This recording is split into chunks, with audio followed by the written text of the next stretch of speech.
વડોદરા જિલ્લાના રાજકારણમાં ગરમાવો આવ્યો છે। જિલ્લા ભાજપ પ્રમુખે કાર્યકરોને મંચ પરથી ટકોર કરી હતી।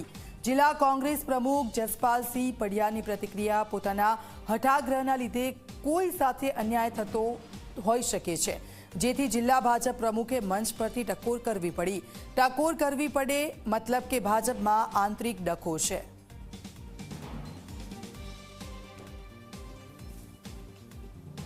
જે પ્રકારે વર્ષોથી જે લોકો હોય, જે કાર્યકરો હોય, સંગઠન સાથે જોડાયેલા હોય, એમાં કદાચ કંઈક એ રીતનો બનાવ અન્યાય થયો હોય, એને લઈને જે રીતની વાત એમના ભારતીય જનતા પાર્ટીના પ્રમુખશ્રીએ એમના પાર્ટીના જે અંદરના જે ડખા છે એ ચરમસીમાએ ચાલી રહ્યા છે।